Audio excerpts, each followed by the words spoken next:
Bienvenidos a Avispados Podcast. Aquí conoceremos historias de emprendedores y creativos que nos comparten experiencias y conocimientos del éxito en sus proyectos e ideas de negocios. Mi nombre es Roberto Carlos y junto a Manuel platicaremos con entusiastas que día a día se enfrentan a retos, se fijan y cumplen metas en el camino del emprendimiento.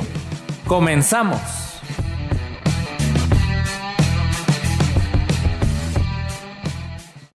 Muy buenas tardes, nos encontramos ya en un nuevo episodio de Avispados Podcast, el espacio en donde damos cabida a las ideas de emprendimiento y creatividad.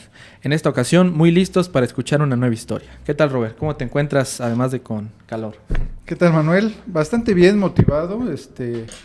Efectivamente, estos últimos días, y lo platicábamos, ha sido de un calor intenso, bastante inusual aquí en Comitán.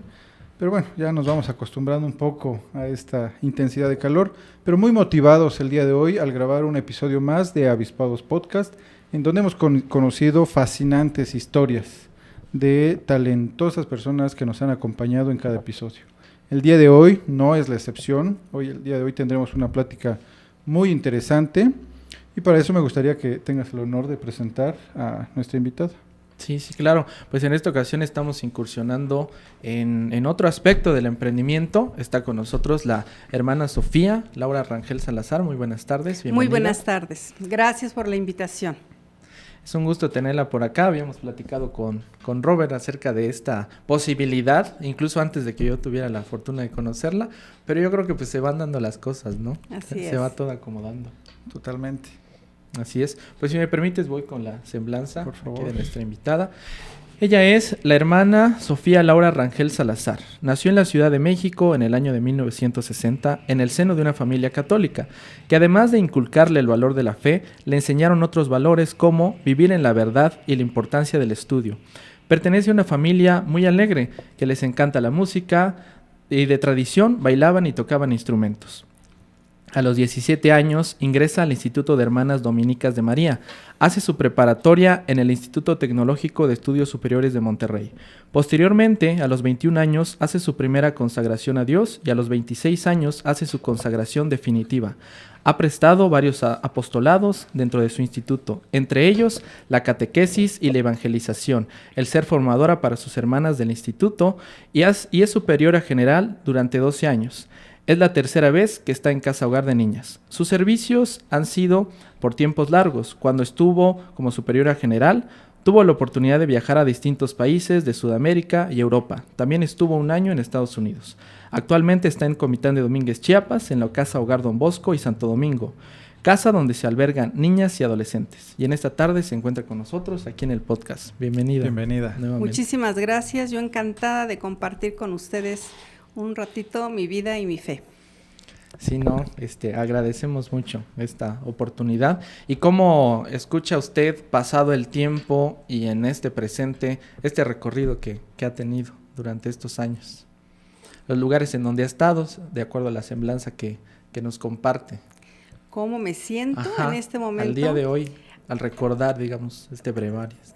Así yo puedo decir con gratitud, con mucha gratitud a Dios, a la vida, a mi instituto que me dio la oportunidad, que es quien me ha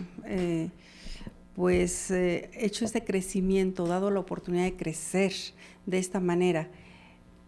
Como lo referí, no he tenido apostolados yo fuera de la congregación, que a veces otras hermanas sí tienen y han tenido. Yo siempre he trabajado para la congregación y la formación que he recibido ha sido muy puntual. Después de la preparatoria estuve estudiando 4 años con los padres carmelitas, también después, posteriormente, 2 años con los padres del Espíritu Santo para la formación.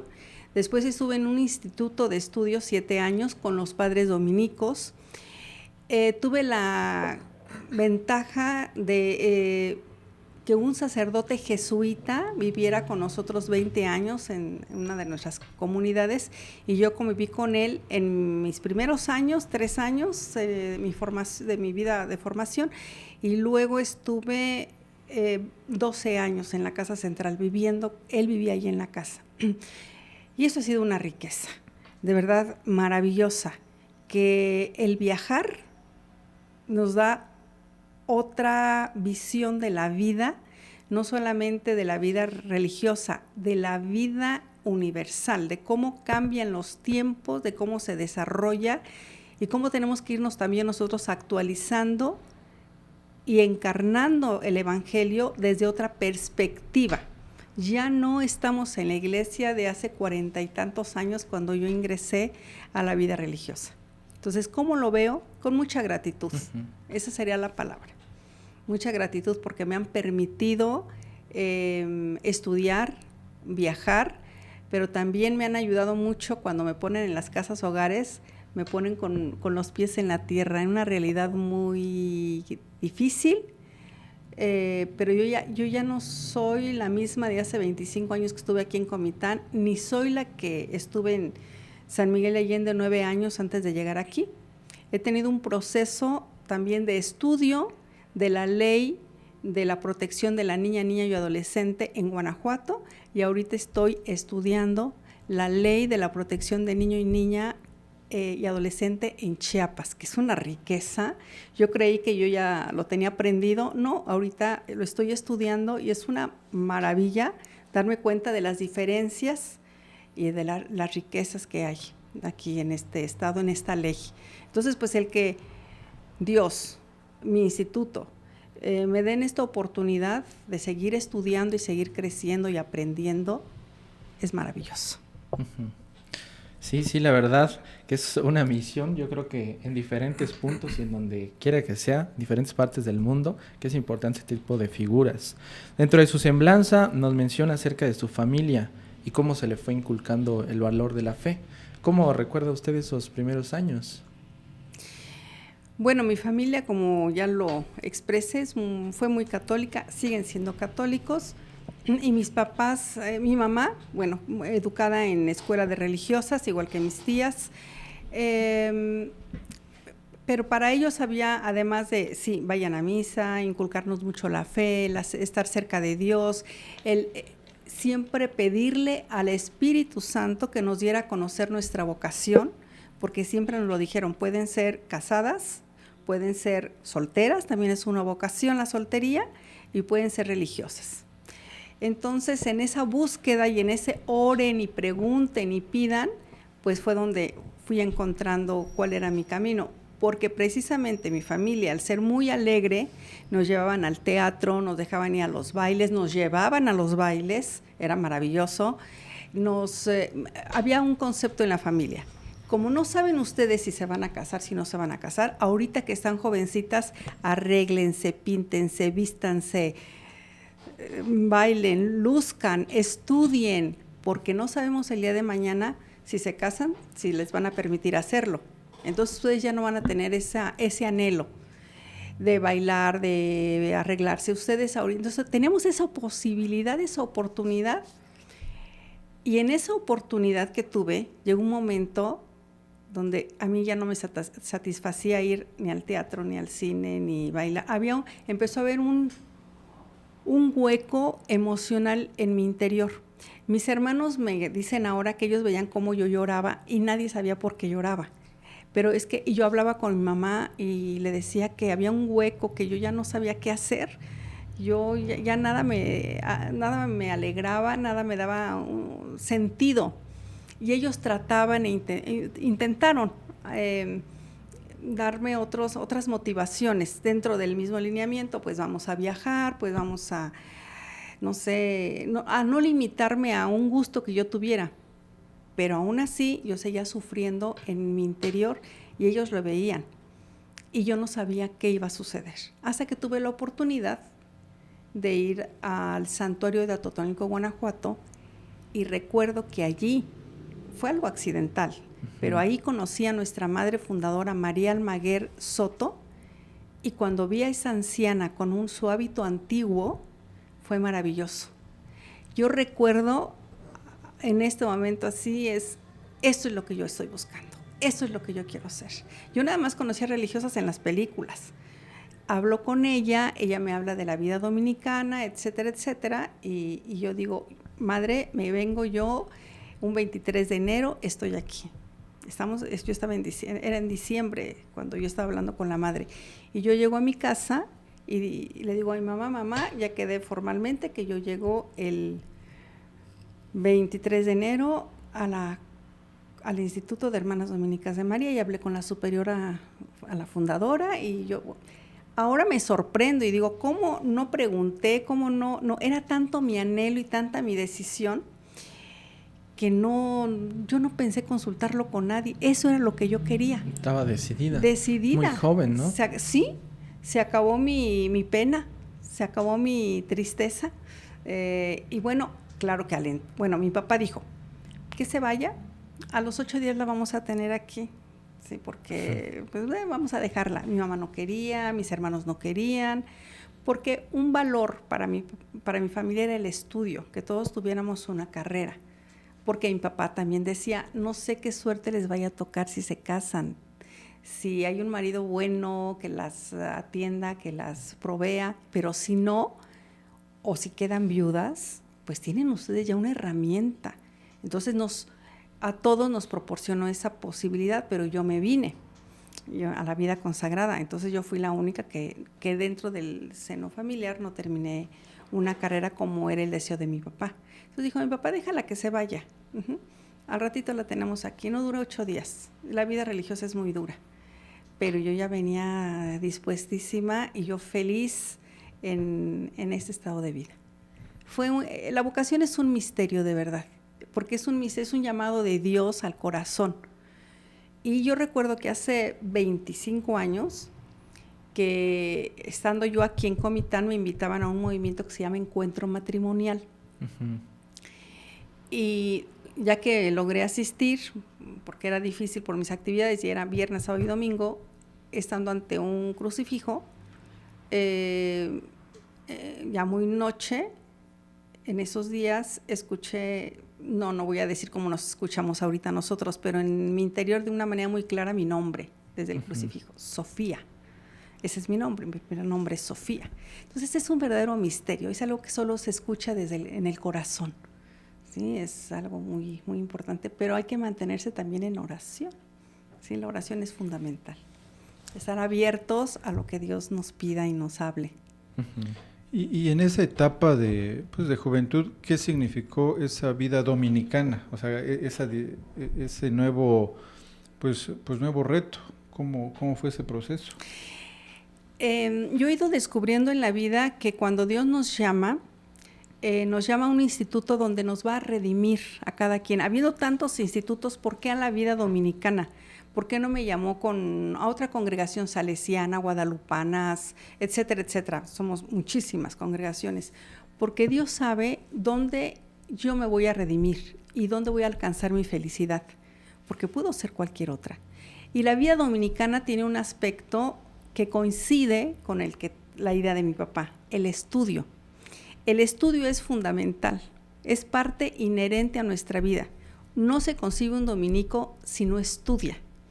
Y la principal fuente de estudio desde nuestro padre fundador, Santo Domingo de Guzmán, son las Sagradas Escrituras. Ahí está la fuente de vida. Entonces, para mí fue como muy fácil seguir en la misma línea porque entro yo con a la vida dominicana y me toca que allí donde estoy yo en Guanajuato, que fue mi primer casa de formación, estábamos viviendo en una casa de los padres dominicos y ellos nos daban clases.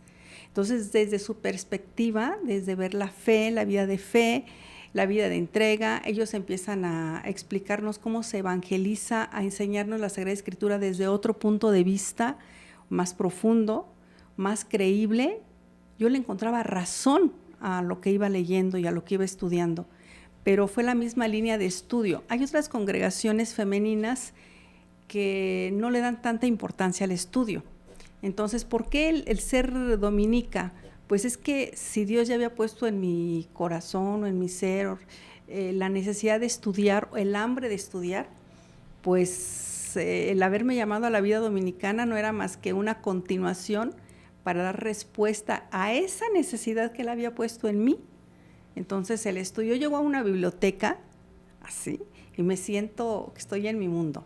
Me ha tocado acompañar a hermanas, ya como superiora general, siempre puse a hermanas en las universidades a estudiar y las puse en diversas universidades para tener nosotros como congregación diversas visiones, distintas visiones de la vida.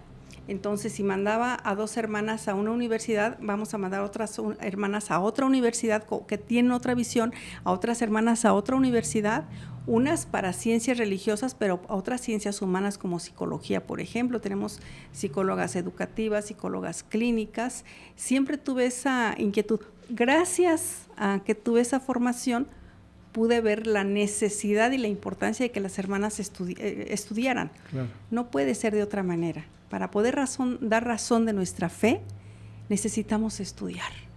Y la principal fuente es la Sagrada Escritura. Y claro que de la Sagrada Escritura hay muchísimas otras materias que se tienen que estudiar. Ya, sí. Pero la vida dominicana es una vida de estudio, de apostolado, de una vida contemplativa, pero una vida contemplativa de la palabra de Dios. Yo contemplo en Dios para poder después dar lo que Dios ha suscitado en mi mente y en mi corazón. Yo estudio para poder después dar lo que el Espíritu de Dios suscitó en mi mente desde la razón. Yo puedo explicar de esa experiencia de fe, pero desde el estudio. No de una manera, vamos a decir así, que me siento y yo creo que el Espíritu Santo me va a hablar mágicamente, no. Para nosotros como dominicas es desde el estudio. Ya. Hay hermanas que han estudiado otro tipo de carreras muy interesantes, no todas ligadas a la vida consagrada, pero yo considero que es un enriquecimiento para nosotras. Claro.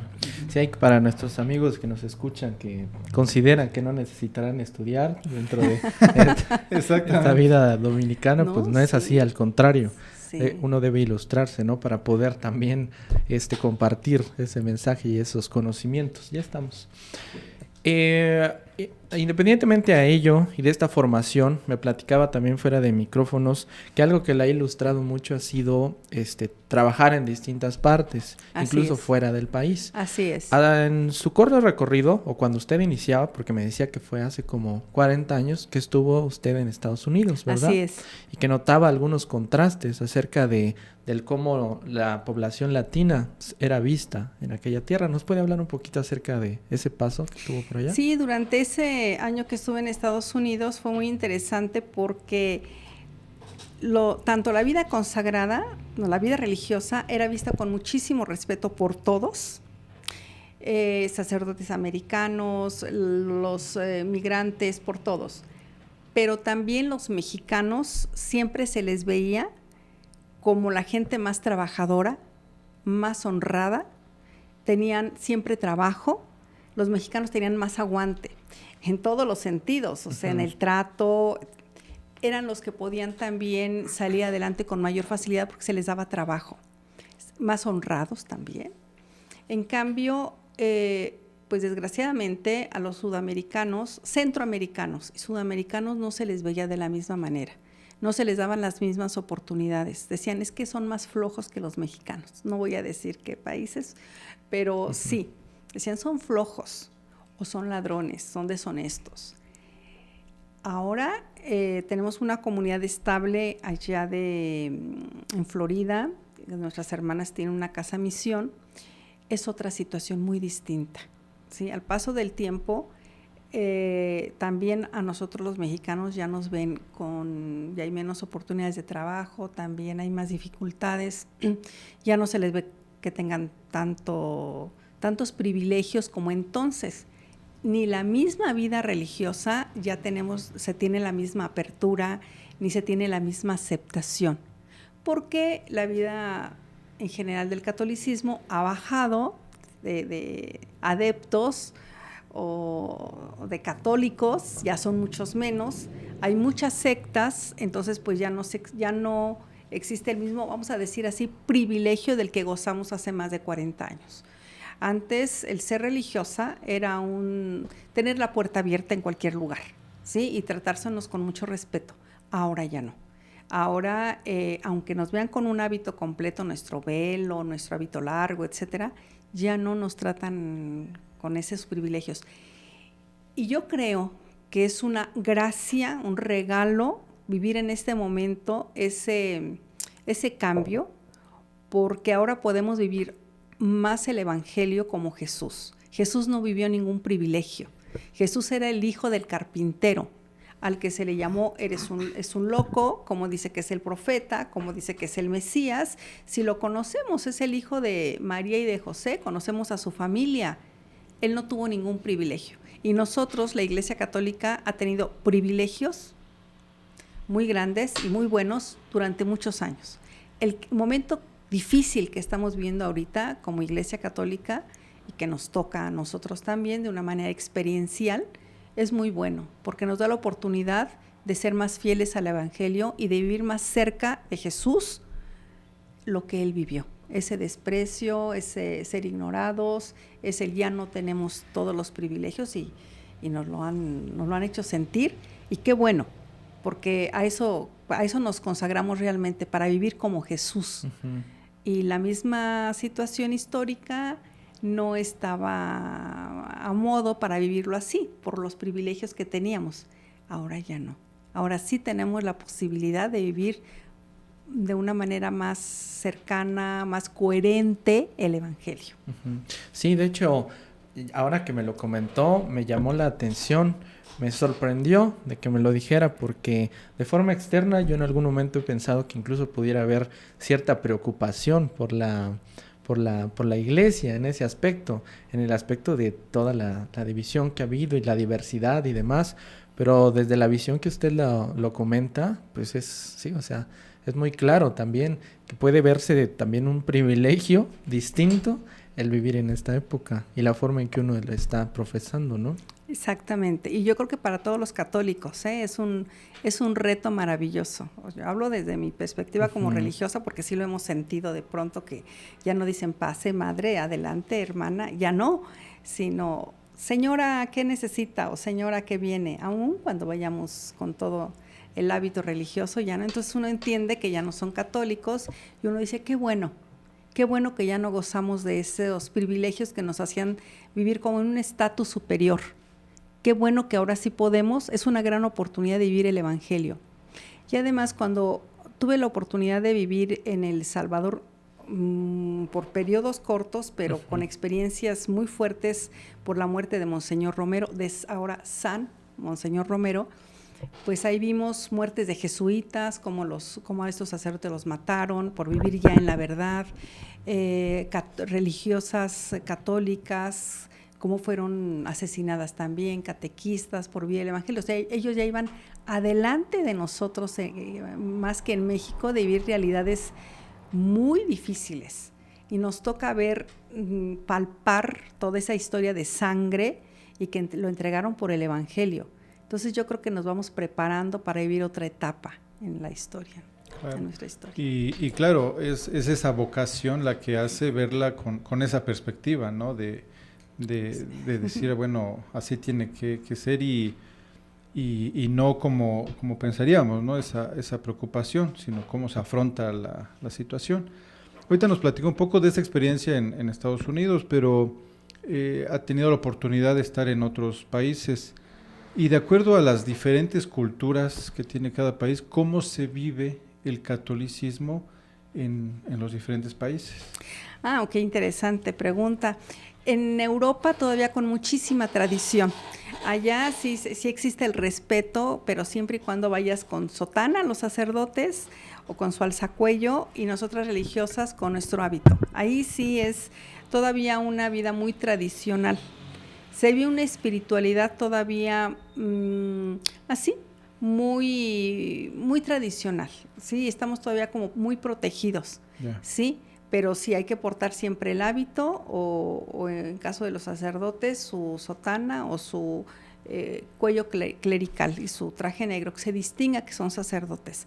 Entonces, si vemos alguna transmisión en televisión de alguna audiencia papal, eso, siempre vamos a ver a las religiosas con sus hábitos, sus velos, etcétera. No pueden andar en la calle sin hábitos. Todavía se vive de una manera más, vamos a decir, original o sí, como se vivió al principio, con el hábito, y hay mucho cuidado en esto, en la vida. ¿sí? En la vida religiosa y en la vida sacerdotal.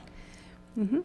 En España es pues prácticamente lo mismo, ¿sí? Tenemos que siempre, menos que en Roma, menos que en Italia, pero también tenemos que tener mucho cuidado de nuestra vida, cuidar más que aquí podemos andar sin el hábito y no pasa mayor cosa.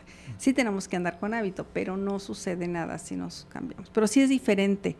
Y allá ven a Latinoamérica como todavía un pueblo subdesarrollado y también desde la fe. Entonces, generalmente nos daban temas los europeos. Entonces, porque creen que pues, nosotros somos tercermundistas y pues ha sido una belleza ver que ahora también hay grandes teólogas, grandes escritoras sudamericanas, latinoamericanas. Ha sido una maravilla, que también se han instruido y también pueden escribir y también pueden dar temas de teología, mujeres. O sea, ha sido algo maravilloso. Algo que el Papa Francisco, el Papa actual, ha tratado también de introducir dentro de su mismo equipo de trabajo ya a mujeres que le ayuden. No que puedan votar o que puedan tomar decisiones o puedan elegir al Papa, no, pero sí ya les ha dado algunos puestos, por decir algunos cargos, no puestos, unos cargos de servicio que antes no podían figurar para las mujeres. Entonces, pues estamos hablando de que sí había habido un fundamentalismo muy fuerte allá en Europa y aquí no, que aquí no se daba. Éramos como las congregaciones nativas o las congregaciones autóctonas, vienen de Sudamérica, vienen de Latinoamérica, están como atrasadas, y nosotros estamos para ayudarlos. No, porque ahora, por ejemplo, hablar de un padre John Sobrino, jesuita, que ha vivido tanto tiempo en El Salvador, un excelente escritor, y tantos sacerdotes y tantas religiosas, teólogas de ahora ya de acá, pues que ha cambiado mucho la visión de la iglesia. Entonces sí con este Papa también ha sido un gran avance, ¿no? Que ha golpeado mucho, sus ideas han golpeado ahora mucho allá en Europa, porque pues a él le ha tocado vivir una realidad muy diferente aquí en Latinoamérica, especialmente en Argentina.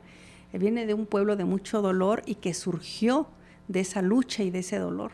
Entonces él llega diciendo, a ver, yo no soy príncipe, yo desde que ni calzado rojo, desde que no privilegios, es otra cosa. Ha sido un cambio muy fuerte para la iglesia la presencia de este Papa. Y sigue siendo pues una situación un poquito de conflicto dentro de la iglesia por su presencia y su palabra y su testimonio. Ajá. Definitivamente un antes y un después, ahora con la llegada del Papa Francisco. Totalmente. Que ya los papas anteriores venían dando pasitos, había habido camino, yo creo que Juan XXIII, desde Pablo VI, Juan XXIII, Juan Pablo II también, ya con sus visitas, su recorrido al mundo, Benedicto XVI, que también nos visitó aquí en México, un gran teólogo excepcional, pero bueno, su renuncia dentro de la iglesia, pues tuvo mucho que darnos a pensar. Luego viene el Papa Francisco y bueno, el primer Papa latinoamericano. Entonces, con una visión enorme que traslada allá a Europa y pues es donde hay ciertas confrontaciones. Sí, totalmente. Un cambio, poderlo ver de esa manera y que nos toca vivirlo a nosotros. En un momento dado igual demasiada presión por muchos dogmas, tal vez por muchas ideas que no se cuestionaban. Actualmente el mismo Papa permite esos cuestionamientos, ¿no? De parte de los jóvenes, y que es algo que comenta también usted, que se preparan en ese aspecto para atender todo eso y que le parece también algo productivo, ¿no? Que ahora se genere todo ese tipo de inquietudes y de qué manera también poder fortalecer la palabra, ¿no? Al poder responder con bases, ¿no? Y con fundamentos.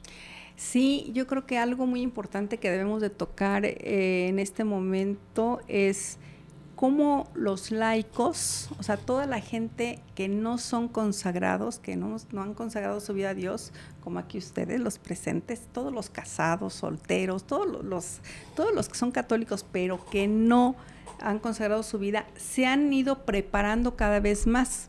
Yo les puedo decir con sinceridad, si hace 40 y tantos años que yo ingresé a la congregación o al instituto, yo decía, no me voy a casar. No, yo quiero hacer de mi vida otra cosa, pero no sabía qué. Ya se los platiqué, mi tristeza y mi pena, porque no sabía, solo sabía que no era el matrimonio, pero no sabía para dónde ir. Bueno, en general las jóvenes no teníamos otra opción más que la vida consagrada. Visto así, bueno, no me voy a casar porque quiero dedicarme a hacer otra cosa, la vida consagrada. Entonces había muchísimas vocaciones, estaban los conventos llenos, tanto de varones como de mujeres. Pero cuando la iglesia se va abriendo para que los laicos, o sea, la gente no consagrada, se pueda preparar igual que nosotros, que vayan a las mismas universidades, que vayan a las mismas escuelas, que tengan los mismos títulos que nosotros, maestros en religión o en ciencias religiosas, etcétera, etcétera, que se dé esa oportunidad. Entonces dicen los jóvenes, oye, yo puedo servir dentro de la iglesia sin ser sacerdote, sin ser religiosa. Tienen otra opción de vida. ¿Eso qué significa? Un enriquecimiento en la iglesia. Los laicos vienen a enriquecer con su vida y su experiencia de familia, o de solteros, o de profesionistas, o de técnicos, como sean, pero vienen a enriquecer ellos la vida de la iglesia. Y nosotros ahora tenemos la oportunidad también de incursionar en otras áreas. Sin embargo, viene un fenómeno muy interesante, la baja de vocaciones sacerdotales y religiosas. ¿Por qué? Porque si se abren muchos caminos, las jóvenes dicen, bueno, yo no me quiero casar. Esta opción. Pero o me caso, pero puedo desde ahí ser ministra, puedo servir dentro de la iglesia como catequista, puedo hacer muchas cosas. La soltera igual puede servir, ya no necesita entrar a un instituto religioso. O el joven que quiera servir a Dios, lo puede servir desde su estado de vida, desde su profesión, donde está él, sin necesidad de entrar a un seminario. Entonces, ahora sí, que quien entra a la vida consagrada, a la vida sacerdotal, tiene que ser un llamado muy preciso, muy fuerte, muy determinante, muy claro. Irlo descubriendo, porque entra uno y a la vida consagrada, yo creo que desde mi época, entramos y nos vamos enriqueciendo y vamos afirmando, reafirmando ese llamado inicial. Y en la vida consagrada tenemos lo que se llama formación institucional, que es la primera formación, nuestros primeros años antes de consagrarnos, y después una formación permanente. Porque si no, pues como es muy fácil que nos perdamos. Yo creo que es como cualquier vocación, el matrimonio tiene que estarse enriqueciendo, consolidando, y pues también nuestra vida, y nuestra vida con mayor razón, en el sentido de que estamos día a día en el trato con un misterio, que es Dios. Claro. Sí, un sentido fuerte de compromiso, ¿no? Exactamente. Usted bueno, no sé si es el término correcto, ocupó el cargo de superiora general. Ocupé el cargo de superiora general. Curiosamente, cuando estuve aquí en Chiapas, Chiapas para nosotros era también como el lugar como un poquito más alejado y más de... Se van a Chiapas las hermanas que tienen como menos... Vamos a decir así, como que ya tuvieron privilegios, vamos a quitarle los privilegios. Un poquito de castiguito el venir a esta parte. Más o menos. Sí. Entonces, cuando yo me vengo, yo había sido maestra de novicias 13 años. Entonces, cuando me dijeron que me venía a Chiapas, yo sentía que me hundía en un hoyo, así se los digo con toda honestidad. Por la percepción de Chiapas. Hasta la fecha existe esa percepción, sí. Entonces, pues sí, dije que me venía porque hacemos 3 votos: obediencia, pobreza y castidad. Entonces la obediencia yo tenía que obedecer, y me vine, pero me mandan como superiora local, superiora de la casa hogar. Ajá. Como estoy en este momento. Y terminando esos 3 años, me hacen una operación muy severa y yo tenía que asistir a una reunión muy importante porque se elegía la siguiente superiora general, Y me dijo la superiora general de ese momento, no vas a venir, con esa operación no puedes venir. Pero hubo alguien de aquí de Comitán que me dijo, sí, vaya madre, yo le pago el avión. Y usted, sí, yo dije, voy y vengo. Pues, y me fui en avión. Y es cuando me eligen superiora general. Y ya no pude regresar a Chiapas. Sí regresé, pero de visita, a hacer mis revisiones ya por mi servicio que estaba prestando, pero ya no volví, con mucho dolor, porque yo me enamoré de Chiapas, me encanta, y me encanta Comitán. Es lo que iba a preguntar, esa percepción que había de Chiapas, ¿cuál fue, no? Al venir ya y conocer Chiapas. Fue maravillosa, o sea, para mí fue un regalo enorme, porque siempre había estado como ahí en el Bajío, o en México, cerca de la Ciudad de México. Entonces venir a Chiapas, ir viendo sus ríos, sus montañas, la riqueza de todos sus productos. Entonces sembrábamos frijol, maíz, bueno, había una industria, decía una de las hermanas fundadoras de esta casa, la industria de los alimentos. Es una maravilla, la lluvia, ver correr esa lluvia, de verdad, el agua transparente, cristalina. Fue un regalo de Dios venir a Chiapas, un clima, además Comitán, que teníamos un clima templado, benigno, hermoso. Yo era la mujer más feliz. Y aquí voy a decir algo, una visita que hice intermedia en esos 3 años, me preguntaron, oye Laura, ¿estás contenta ya en Comitán? Les dije, sí, soy feliz. Y la hermana, ¿de verdad eres feliz? Le digo, perdón, ¿que no me mandaron a ser feliz? No me dijeron no me mandaron para eso, para que yo fuera feliz.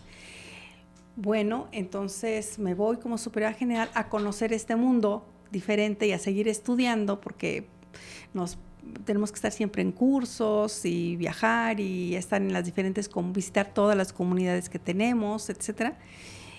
Y es otro enriquecimiento. Después 9 años en la Casa Hogar de Niñas, pero en San Miguel de Allende, Guanajuato, que es otra realidad. Y de pronto me mandan a Chiapas, donde yo menos me imaginaba que me iban a mandar. Yo pensé que en la catequesis, que me iban a mandar a evangelizar. Cuando me dicen, te vas a Chiapas, yo no lo esperaba. Y claro que por supuesto que dije que sí, de forma inmediata, no lo dudé.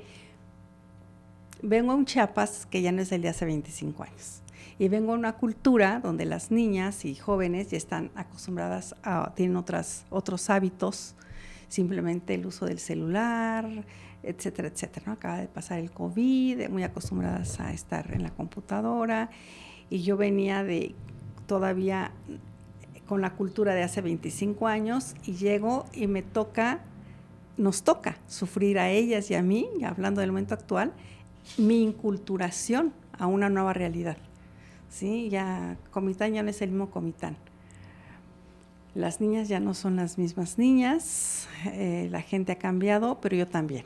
Entonces yo fui la que me tuve que inculturar en este servicio, no eran ellas las que tenían que cambiar, era yo la que tenía que entender el cambio de 25 años. Pero estoy feliz, ¿eh?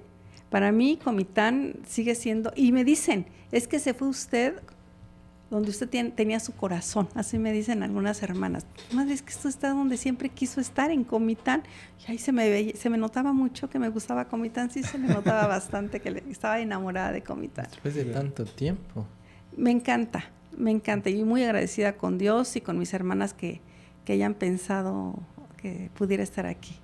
Sí. ¿Y qué retos implica el estar a cargo de una casa hogar de niñas? Porque al principio nos platicó de su experiencia en otros países, Estados Unidos, Europa, sí.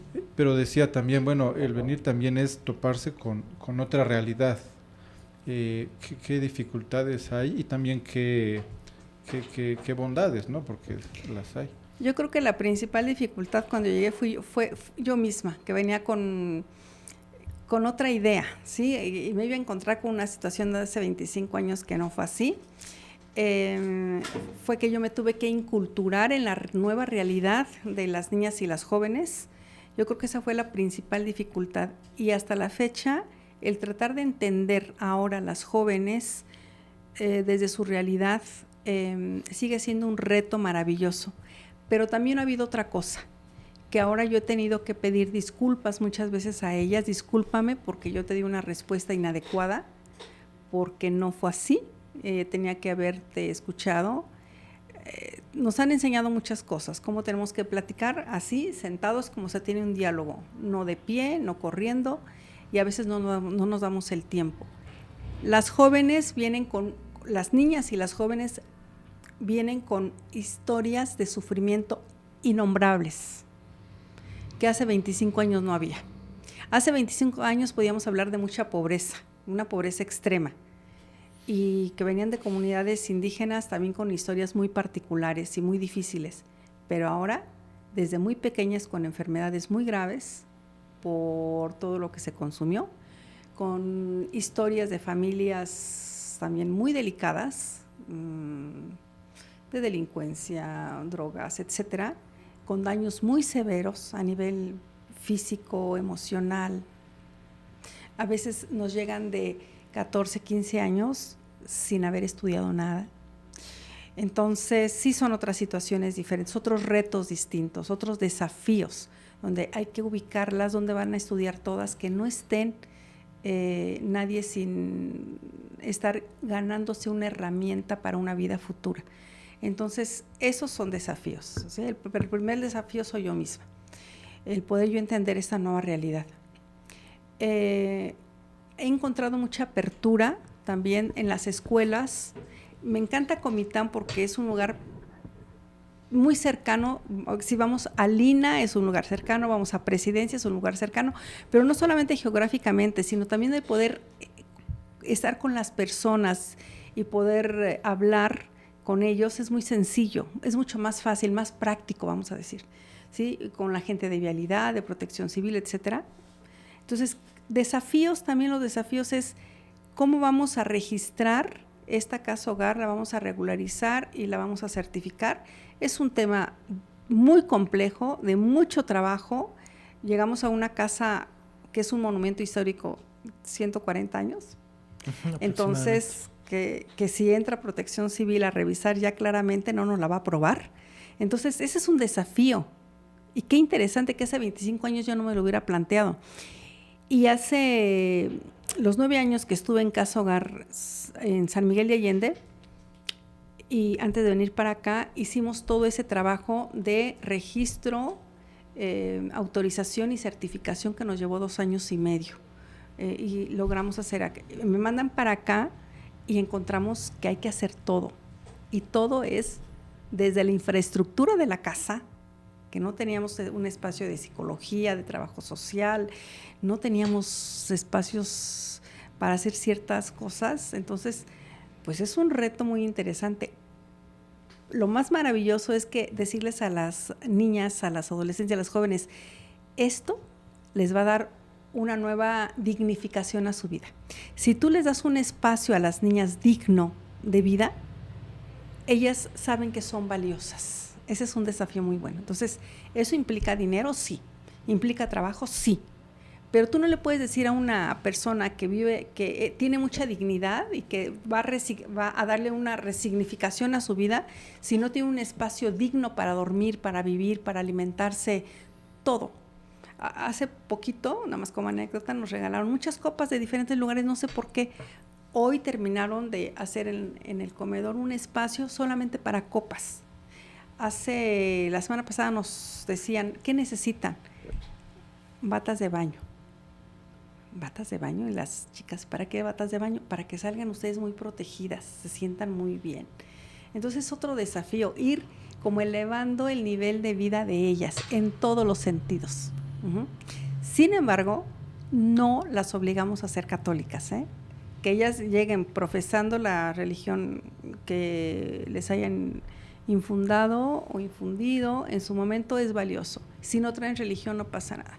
Ellas poco a poco, las que quieren piden ser bautizadas, las que quieren seguir con los sacramentos, pero no es un requisito para que estén en la casa hogar. Yo creo que Dios, la gracia, va a ir trabajando en ellas de diferente manera. Pero ese es uno de los desafíos que me animan y que digo, y es muy bonito porque es llegar y volver a comenzar. Por eso les digo, ahorita estamos estudiando la ley de protección del niño, niña y adolescente en Chiapas, que es maravilloso, es maravillosa. Entonces ya nada más falta aplicar y vamos muy bien en los documentos para entregarlos a DIF estatal, que ya nos visitaron, DIF nacional, que también ya vino a visitarnos, cosa que nunca había sucedido. Y qué bueno que sucedió ahora porque sé de qué se trata, más o menos sé de qué se trata, por eso estoy estudiando la ley de Chiapas. ¿Qué se ha encontrado ahí al referirse como cosas maravillosas en esta ley? ¿Cómo? Hace referencia de que la ley hay cosas maravillosas sí, que allá no, por ejemplo. Allá pues es el Bajío, entonces no hay esta diferencia de etnias que hay aquí. Aquí se dice, se respeta mucho, que se respete mucho el lenguaje, la vestimenta, la cultura de la niña, no que la cambiemos. Yeah. Es maravilloso, nosotros pudimos presentar en septiembre del año pasado unos poemas ante un grupo de personas que vinieron, unos bienhechores, un grupo de niñas, lo dijeron en su idioma o en su lengua, porque ya no son dialectos, son en su propia lengua, con su traje, con un orgullo, decían el poema. Otras niñas, otro grupo de niñas decían el mismo poema en español y otro grupo de niñas en inglés, ¿sí? Esto es, pero todas con la misma dignidad, porque tan valioso es la lengua, una lengua que la otra o la otra, al mismo nivel. Y solo les pedí que cada quien se vistiera de la forma de acorde a lo que iban a expresar. Pero eran unas poesías preciosas y lo hicieron ellas, las que lo hicieron en su idioma nativo, lo hicieron con un orgullo y se veían preciosas con su traje. Las que lo hicieron en castellano, pues bueno, les costó solo memorizar. Y las de inglés lo estuvieron practicando más, pero lo hicieron. Y había indígenas que hablaron en inglés. Entonces, maravilloso. A eso me refiero cuando digo maravillosos estos cambios, pero hay que conservar su riqueza. No, y yo las escucho cuando hablan su lengua y se les respeta totalmente que hablen entre ellas su lengua. Perfecto. Eso es lo que he encontrado de maravilla en la ley de Chiapas, ¿sí? El respeto a su autenticidad, a lo que ellas son como mujeres nativas. Entonces es maravilloso esto. Ya, perfecto. Sí, fíjese que algo pues muy importante que he visto y que he tenido oportunidad de pues de constatar dentro de estas últimas semanas que hemos trabajado juntos. Yo le comentaba a mis compañeros por un proyecto en Casa Hogar, que algo muy importante para sacar adelante estos proyectos, estos emprendimientos en el enfoque humanista, digamos, pues es mantener una actitud y tener la fe, ¿no? Tener siempre esa fe incesante.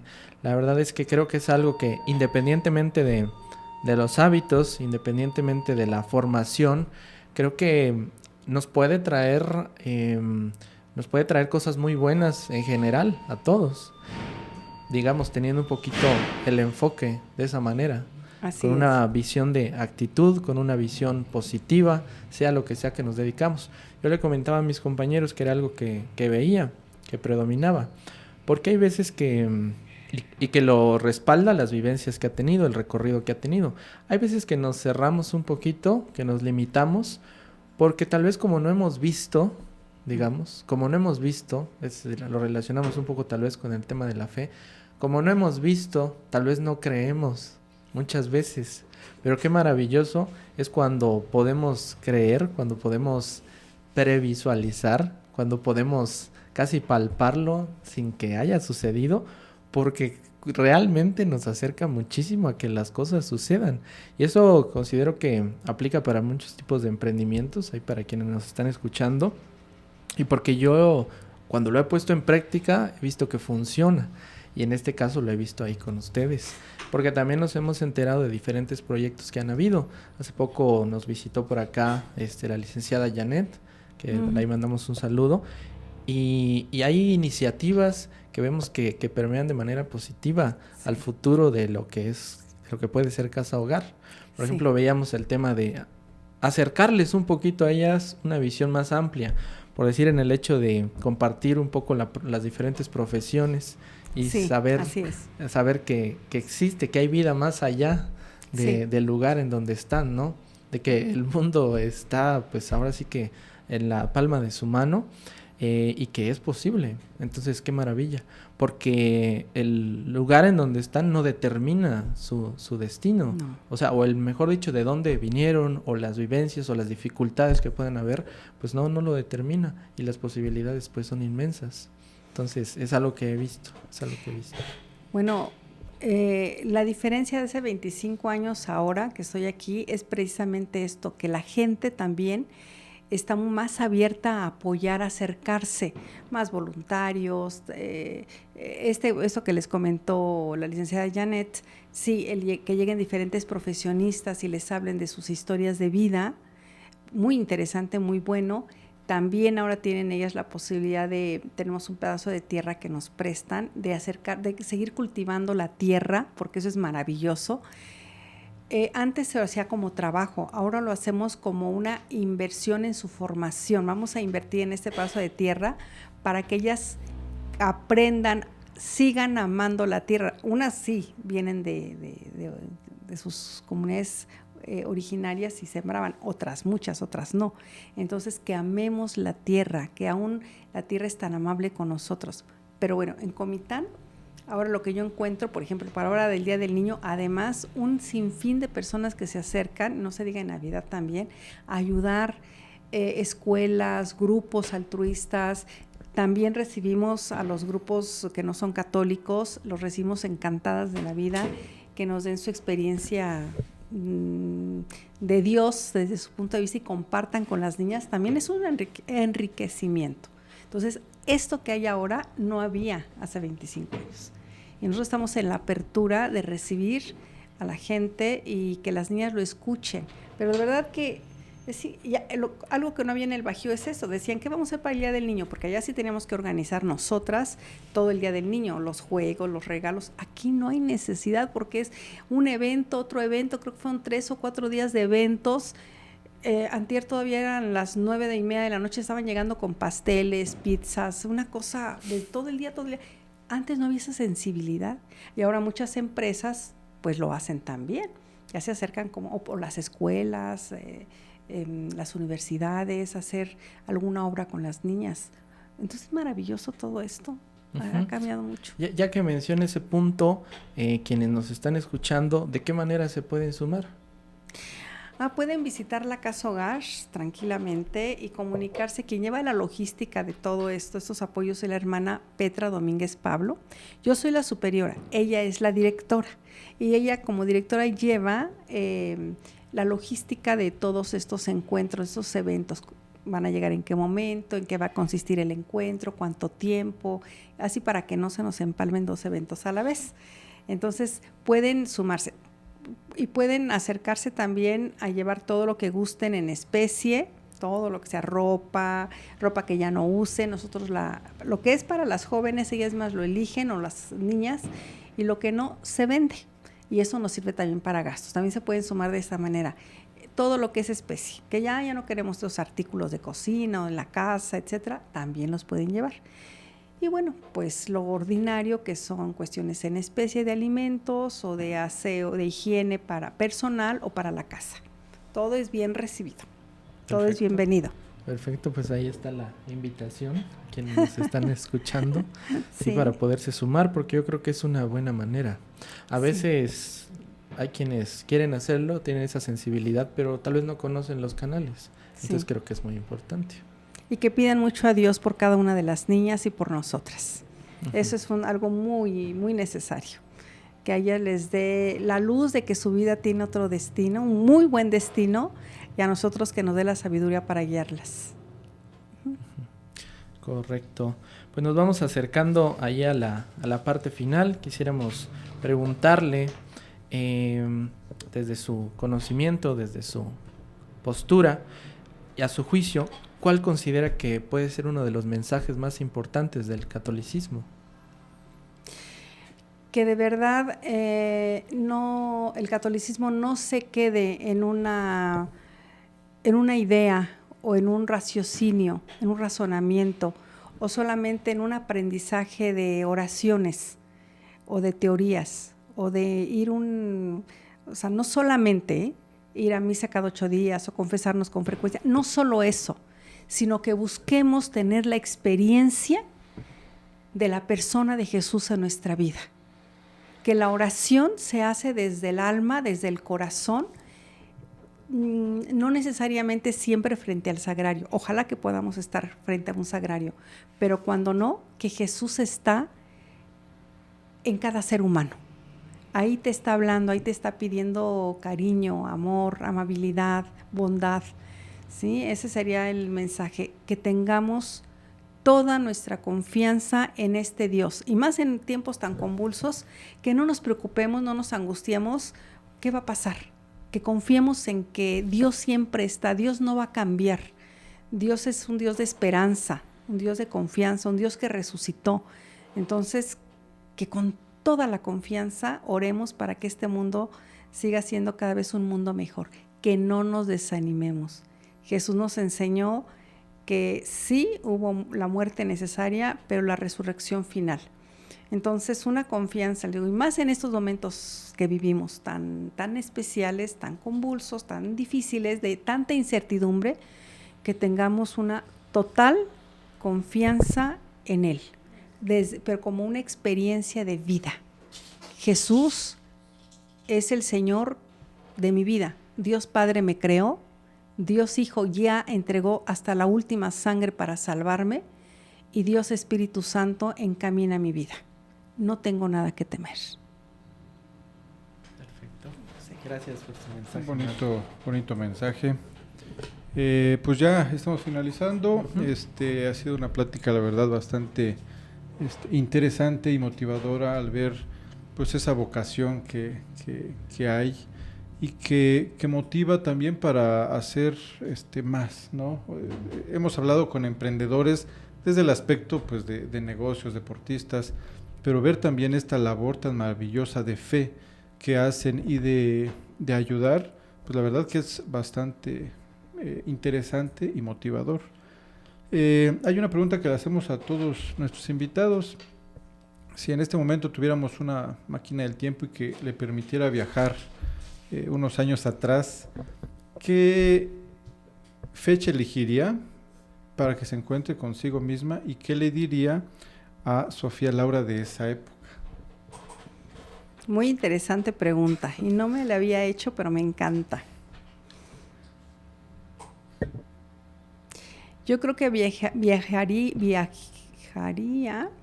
a el momento de mi noviciado, donde me sentía plenamente enamorada de Jesús, y le diría en este momento a quien soy, que no olvide que el amor que inflamó mi corazón y que no veía ninguna barrera para volar en el mundo o volar por el mundo, que no lo olvide y que puede ser posible ahora.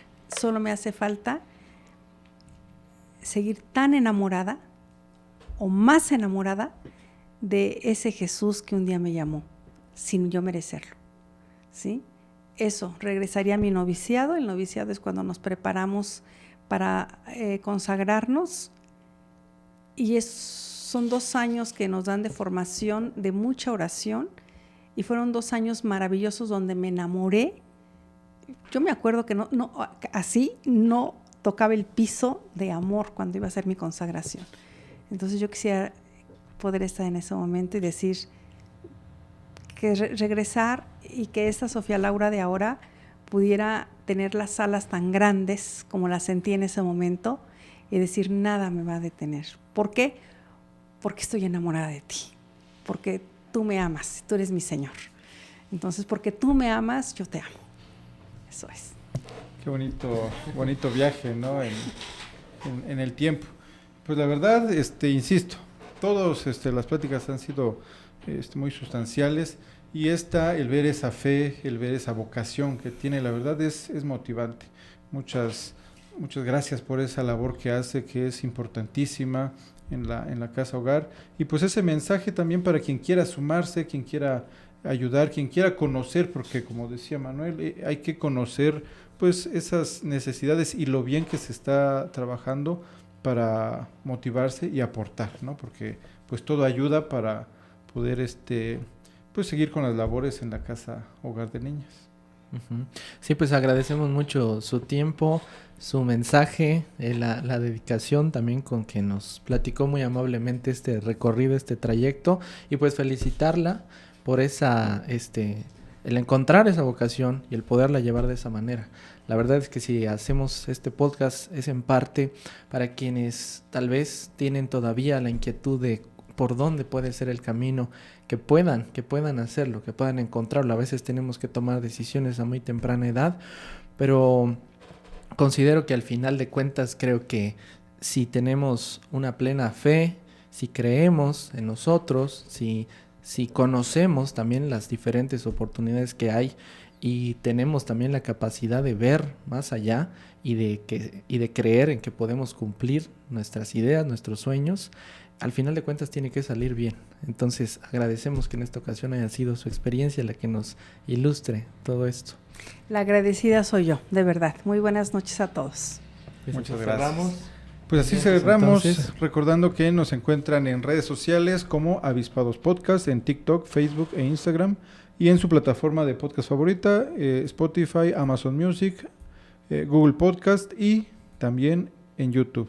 Muchas gracias y nos escuchamos en la próxima. Hasta la próxima. Gracias.